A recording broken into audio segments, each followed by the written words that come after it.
Love him or hate him, no one has been able to ignore Narendra Modi this year.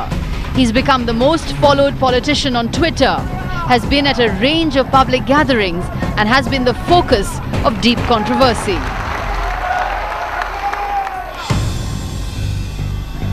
He's invoked Obama in a public rally, shouting "Yes, we can," as if he was a presidential candidate himself. Yes, we can! Everywhere he goes, he has emphasized his particular mantra of development, the so-called Gujarat model.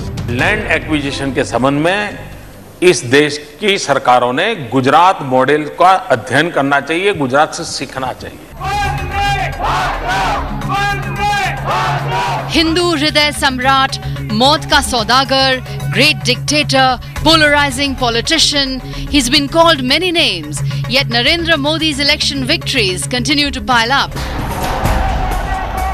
He's won in 2002, won in 2007, won again in 2012. जनता उचित फैसला करती है और गुजरात की जनता ने वो फैसला किया है। Yet these images haunt him. The Gujarat riots of 2002 shadow his footsteps so doggedly that he fights them every day.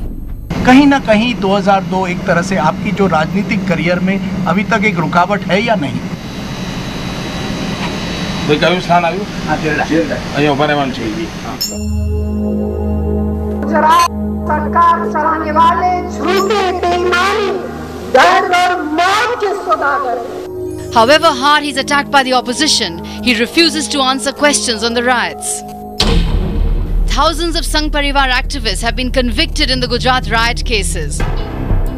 A mini earthquake hit Modi and his camp when his former top police officer, the now jailed DG Vanzara, shot off a letter accusing Modi's government of masterminding extrajudicial killings of alleged terrorists.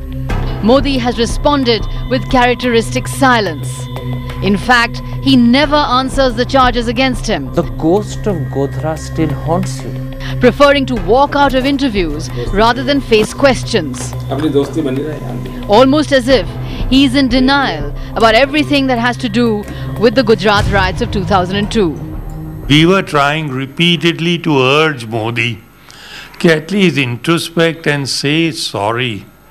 If not to us, at least say sorry to those who have really suffered horribly. His answer to the accusations has always been unleashing an armory of development. Development and more development, he believes, will wipe out the Gujarat riots from history and memory. For all his efforts, he's been on the Time magazine cover. The British envoy has come calling, even though Britain has signalled its disapproval of the riots, and Modi still can't get a visa to America. He's known to be a workaholic dynamo, handling many key ministries himself. Now Chief Minister of Gujarat for a record 4th term, his victory speech was marked by the drive to conquer India after conquering Gujarat. Modi ji ने गुजरात का कर्ज तो चुका दिया है, अब हिंदुस्तान का कर्ज चुकाएं। But a decisive leader may win hearts, but he also polarizes. Powerful NDA allies like Nitish Kumar have already given their thumbs down to Narendra Modi. ये देश प्रेम से चलेगा, सद्भाव से चलेगा, गले मिलने से चलेगा। इसमें कभी टोपी भी पहननी पड़ेगी,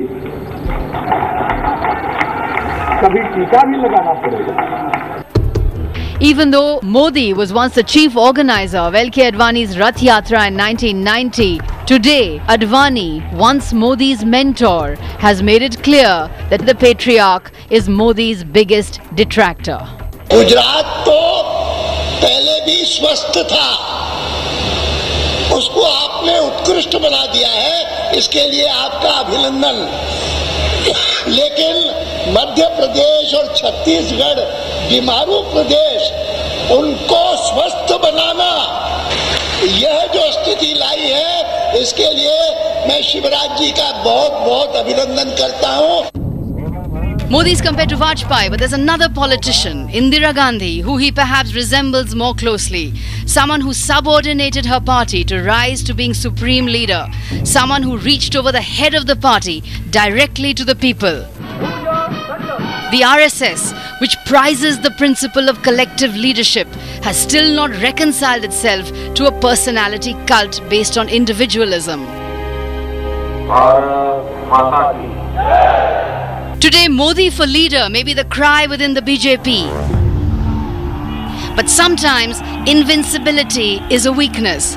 And as far as electoral politics are concerned, Narendra Bhai Damodar Das Modi, the ambitious boy from a humble family from Vadnagar in Gujarat, may be the BJP's greatest strength, but also its biggest weakness. In New Delhi, I'm Sagarika Ghosh.